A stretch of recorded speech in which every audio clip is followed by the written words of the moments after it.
Hello, welcome to another GeoAI tutorial. In this video, I'm going to show you how to estimate canopy height from aerial imagery or satellite imagery using pre-trained models, just with 1 to 2 lines of code. You just need to import the library, and then you can just using a single function to estimate canopy height. I'm going to show you step by step how to do it. First, you need to go to the Open GeoAI website. And then on the left side, click examples, scroll down to the bottom here, canopy height. And you can either run this one using Google Colab. So you can open the link in Google Colab, then you can just follow the instructions to install the package. Then you can run through the notebook step by step. Or if you have installed it on your computer, you can download the notebook, just right click here, and then save this one to your computer somewhere. Then you can open your Python environment to run it. If you have not installed it before, go to the installation section. Here shows you all the steps you need to install. Highly recommend you use Conda, or you can also use Pipsy to install the library. And then I'm going to here open my browser terminal here. And once you finish the installation, you can just type Conda activate Geo. So I use the name as Geo, and then you can just open, for example, Jupyter Lab. It will open a new tab in your browser. And on the left side here, double click this to open it up. Let me turn this one off. I can keep it on here. Let me increase the font size a little bit. Okay, so here there are a couple, not too complicated, but essentially if you just want to skip all the previous section, you just need this line. Let's go through that step by step so you have a good understanding about how to load the data, how to select the model. First, let's import the library. So we need to import the GeoAI and also the Canopy module. And inside there, we're going to import the canopy height estimation class. And also you can, if you want to see what kind of model available, you can use this list canopy models. First, let's see what kind of models available. So, oh, by the way, for the canopy height estimation, is based on Meta's high resolution canopy height model. It's available on GitHub. If you want to learn more, you can also read the paper, how they did it. So essentially, they train a model based on aerial imagery and also satellite imagery, and also LiDAR data, JEDI, basically like airborne space LiDAR, and to estimate canopy height around the globe. They have a lot of like training data. You can learn more.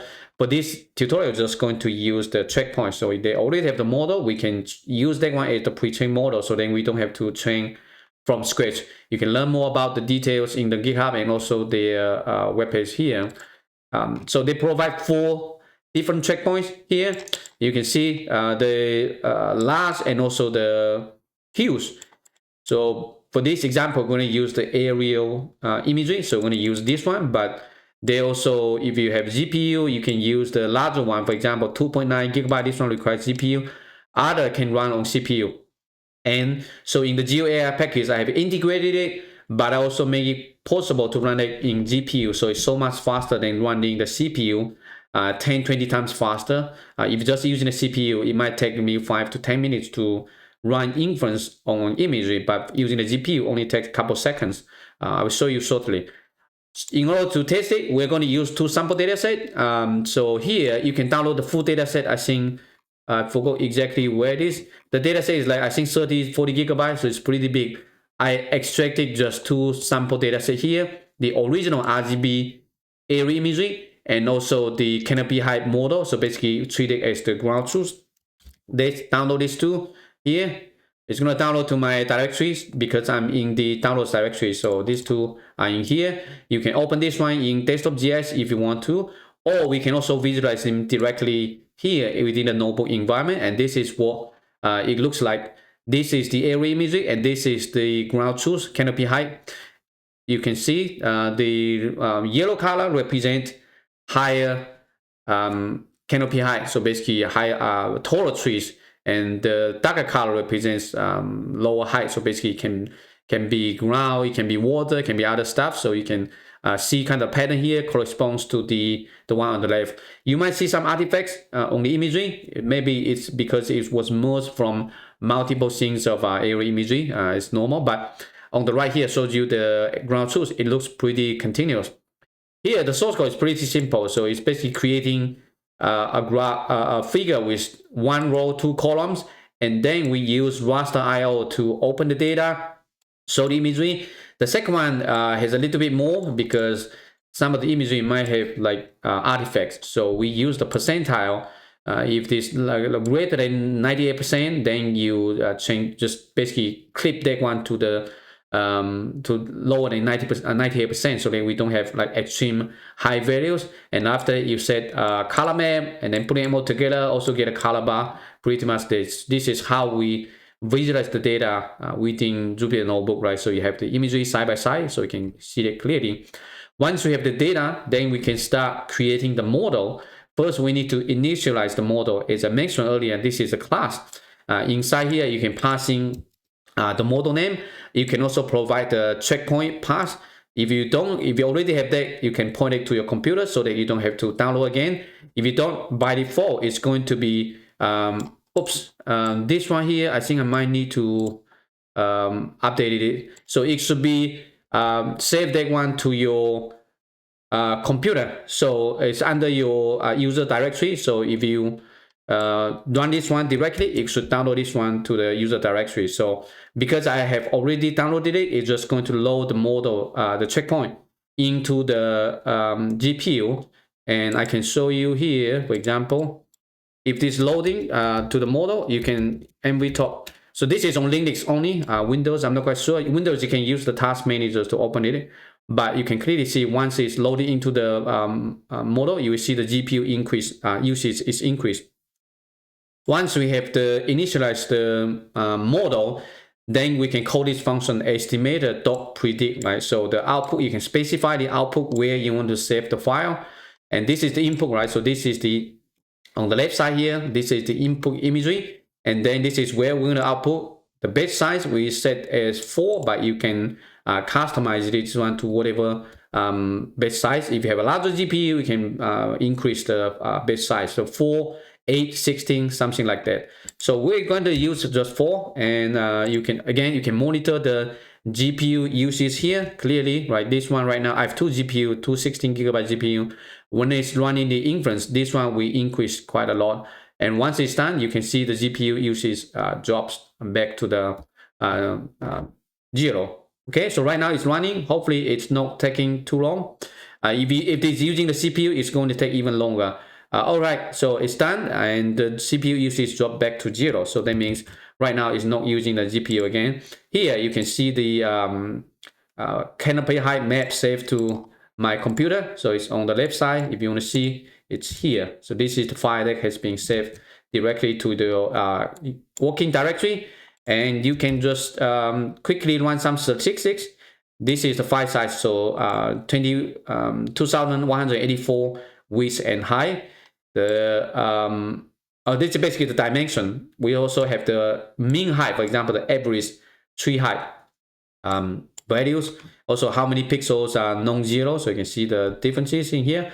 Next, let's visualize them. So just run this code block similar to what we did earlier, right? We have the area imagery, we have the ground truth to the right. Now the predicted canopy height is in the middle here. And what we need to see here is to compare these two, see if there's any geometric differences. Right now, of course, you can see some like variations, but overall the patterns, they look pretty much similar. So the range is from 0 to all the way to 16. If you have like many times differences, then you have to be look into that. But this one looks pretty decent result.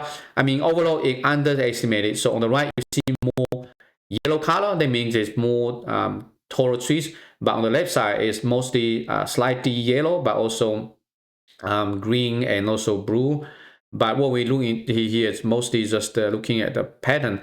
You can, of course, you can compare each pixel, just minus the difference, subtract the prediction from the canopy, the ground truth, and you can see the differences. And then you can run some statistics. but the purpose is just to show you how to use that, but you can do a lot of validation, depends on your own data. But this one just similar to what we did earlier, right? One row, 3 columns, and then open the initial data.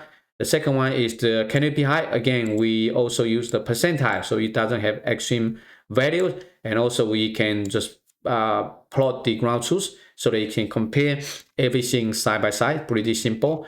After that, you can save the, you can also visualize the data with just a single imagery. So this one shows you just visualize the canopy height, just stack imagery without having to have 3 rows and columns. If you just want to, then you probably just want to, here you can comment out this one. I just have 2, for example, here, then I can comment out this, and then here will be 1 row, 2 columns.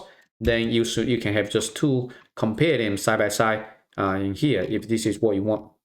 Okay, and this kind of the step you need to take, right? So download the data, create the model, and then do the predict, and can do the plotting. But if you just want to do the prediction quickly, you can just call this canopy height estimation function, so that you don't have to initialize the model. Everything is being initialized under the hood. So this one run directly. You can pass in the imagery, the input, the output, and then just specify the model. Because we're using the aerial imagery, so that's why we use this one. But if you're using the satellite data, then you need to choose the other model. So for example, large satellite, something like that. So it depends on the data. So either is, but you need to have high resolution imagery. It's not going to work for like Landsat and others because it's coarse resolution. So this is mostly for high resolution aerial imagery. For example, from USD and imagery or satellite data. From MaxR, for example. So those are most suitable for these kind of applications. Again, right now we're running the inference again. It's done. So you can see again the GPU usage is and then drop back to 0. Once you're done, you can clean up your data if you want to. So you can remove the results if you no longer need them. I can just run this code block, then you will remove the data. And see, now everything is gone. Okay, so that's all I want to show you. It's pretty simple and straightforward. Try it out.